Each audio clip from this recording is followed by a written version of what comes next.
Super star ரஜினிகாந்தோடைய Vettaiyan படத்துக்கான first single song name மனசுலையோ இந்த song சீக்கிரம் வெளியாகும் அப்படின்ற மாதிரி சொல்லியிருக்காங்க. அந்த ஃபர்ஸ்ட் சிங்கிள் சாங்க்கான அனௌன்ஸ்மெண்ட் இன்னும் ஒரு சில நாட்களில் எதிர்பார்க்கலாம். அந்த சாங் இந்த வாரத்திலே எதிர்பார்க்கலாம். இந்த ஃபர்ஸ்ட் சிங்கிளான மனசுலையோ சாங்கு லீக்கட் ஆயிடுச்சு அப்படின்னு சோஷியல் மீடியாஸில் ஒரு பக்கம் போயிட்டு இருக்கு. ஒரு சின்ன வீடியோ லீக் ஆயிருக்கு. அந்த வீடியோ வந்து வேட்டையன் ஃபர்ஸ்ட் சிங்கிளான மனசுலையோ சாங் தான் லீக் ஆயிருக்கு அப்படின்னு ஒரு சின்ன வீடியோ சோஷியல் மீடியாஸில் போயிட்டு இருக்கு. இந்த சாங்க்கான வீடியோ தானான்னு தெரியல, வெயிட் பண்ணி தான் பார்க்கணும். அந்த சாங்கு சோஷியல் மீடியாஸில் ஒரு பக்கம் போயிட்டு இருக்கு. இது லீக்கட் ஆயிடுச்சு அப்படின்ற மாதிரி.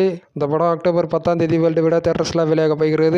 ரஞ்சித் டைரக்ஷனில் சேன் விக்ரம் நடித்த தங்கலான் படத்துக்கான 4 நாட்கள் வேர்ல்டு வைடு கலெக்ஷன்ஸை பார்த்தோம்னா 68 கோடி அப்படின்னு அஃபிஷியலாக சொல்லியிருக்காங்க. இதற்கான மொத்த கலெக்ஷன்ஸை பார்க்கலாம். தமிழ்நாட்டில் 26.25 கோடி வசூல் பண்ணியிருக்கு. தெலுங்கு ஸ்டேட்ஸில் 6.10 கோடி வசூல் பண்ணியிருக்கு. கர்நாடகாவில் 3 கோடி வசூல் பண்ணியிருக்கு.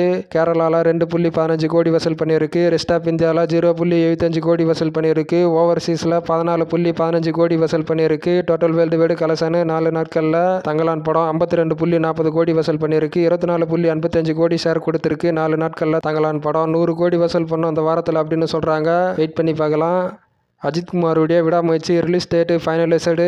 எடிட்டிங் கம்ப்ளீட் பண்ணிட்ட பிறகு ஃபைனலைஸ் பண்ணுறாங்க அந்த ரிலீஸ் டேட் அப்படின்னு சொல்கிறாங்க. அது மட்டும் இல்லாத 2 நாட்கள் பேட்ச் ஒர்க்கு பெயிண்டிங் இருக்கான். இந்த படத்துக்கான ரிலீஸ் டேட்டு இந்த வாரத்தில் எதிர்பார்க்கலாம். அதுவும் கிளிம்ஸ் உடன் வெளியாக போகிறது ரிலீஸ் டேட்டு அப்படின்னு சொல்கிறாங்க. ரிலீஸ் டேட்டு வர அதிக வாய்ப்பு இருக்குது. நியூஸ் வந்திருக்கு கிளிம்ஸ் உடன் ரிலீஸ் டேட்டு வரப்போகுது இந்த வாரத்தில் அப்படின்னு. வெயிட் பண்ணி தான் பார்க்கணும். தீபாவளிக்கு இந்த படம் ரிலீஸ் ஆக போகிறது தியேட்டர்ஸில் அப்படின்ற மாதிரி நியூஸ் வந்துட்டு இருந்தது. ஆனால் இந்த படம் தீபாவளிக்கு வெளியாகமா கன்ஃபார்மா அப்படின்னு டவுட்டாக தான் இருக்குது. ஏன்னா இப்போ அஃபிஷியலாக சொல்லியிருக்காங்க துல்கர் சல்மானுடைய லக்கி பாஸ்கர் படம் வேர்ல்டு விட தீபாவளி ஸ்பெஷல் அக்டோபர் 31 தெலுங்கு, மலையாளம், தமிழ் மற்றும் இந்தி லாங்குவேஜஸில் ரிலீஸ் ஆக போகிறது அப்படின்னு. இந்த படம் செப்டம்பர் 7 ரிலீஸ் ஆகிறதாக இருந்தது. இந்த படம் போஸ்ட்போன் ஆகி நியூ ரிலீஸ் டேட்டாக சொல்லியிருக்காங்க. அக்டோபர் 31 ரிலீஸ் ஆக போகிறது தீபாவளி ஸ்பெஷல் அப்படின்னு ஜி பிரகாஷ் மியூசிக் பண்ணியிருக்காரு.